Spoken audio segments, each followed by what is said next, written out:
I got a frantic call from my 10-year-old daughter saying, "Daddy, a scary lady is yelling at me at the bus stop." I dropped my morning coffee, grabbed my badge, and headed straight for the HOA gate. That scary lady? She turned out to be Karen, the self-proclaimed queen of our neighborhood, famous for policing everyone else's life. But what she didn't know was that she just screamed at the chief of police's daughter. I live in a suburban HOA community just outside of Austin, Texas. White picket fences, manicured lawns, and those weekly HOA meetings that feel more like royal decrees from Karen herself. My wife and I moved here 2 years ago because it was safe. Ironically, the only person who made it unsafe was Karen. She lived across the cul-de-sac, the kind of neighbor who measured your grass with a ruler and complained if your trash bin was visible for more than 10 minutes. Everyone had at least one story about her. The HOA enforcer who acted like she was sheriff of the block. I never told anyone I was the chief of police. In my line of work, sometimes it's better to stay anonymous, especially in small communities where everyone gossips. My daughter Emma was just 10, shy, sweet, and kind. Every morning she waited for her school bus at the corner stop just down our street. Safe place, right? Until one Thursday morning changed everything. That morning, Emma stood at the bus stop wearing her pink backpack and holding her favorite unicorn lunchbox. She waved to her friend Lily across the street. Suddenly, Karen's SUV screeched to a stop beside them. Karen jumped out, sunglasses on, phone in hand. "Young lady," she barked. Emma froze. Karen stormed up to her, waving her phone like a sword. "You can't stand here. This is private HOA property. Only residents' kids are allowed at this stop." Emma, confused and scared, said quietly, "But I live here." Karen scoffed. "Don't lie to me. I know everyone in this neighborhood, and I've never seen your parents. Where are they?" "Who's your guardian?" Emma tried to call her mom, but Karen snatched the phone away. "Oh no, sweetheart. I'm calling security. Maybe even the police."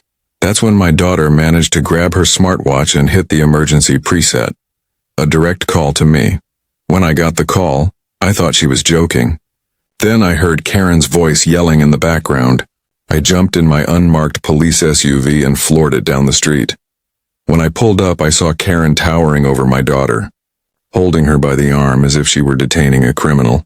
I got out, badge clipped to my belt. "Is there a problem here, ma'am?" Karen turned, clearly annoyed. "Yes, there is.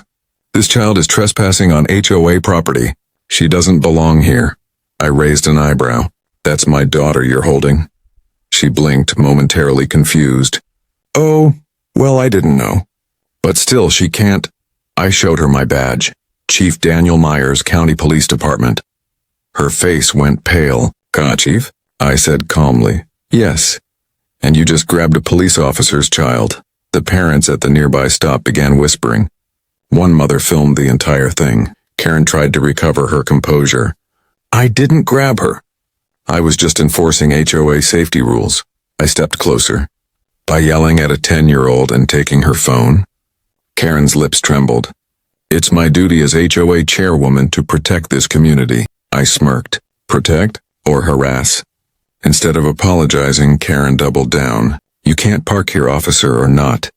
Your car is on the curb. That's a violation of HOA Code 8.3. The audacity almost made me laugh. I calmly pulled out my dash camera remote and clicked play. It showed her grabbing my daughter's arm, yelling and threatening to call the cops. The irony was delicious. The nearby bus driver had also witnessed everything. She came over and said, "Officer, that woman's been harassing kids all week. She accused one of stealing her mail." Karen turned red. "That's a lie. They all disrespect HOA authority." That's when I radioed dispatch. "Unit 52, I need a cruiser at Pine Meadow HOA. Possible assault on a minor." Karen's jaw dropped. "Wait, what?" "I didn't assault anyone." I looked at her calmly. "You detained a child without cause, seized her property, and physically restrained her. That's unlawful detention and assault." For the first time, Karen's arrogance cracked. "You can't arrest me." "I'm the HOA chair." I smiled. "Ma'am, you're under arrest for assault and harassment." When the patrol car pulled up, the officer stepped out, recognizing me immediately. "Chief?" one asked. I nodded. "She's the suspect." Karen was stunned. "This is insane. You can't..." The officers read her rights as she stood beside the bus stop where it all began. Parents watched in disbelief, phones recording every second. Karen shouted, "I was just protecting the neighborhood."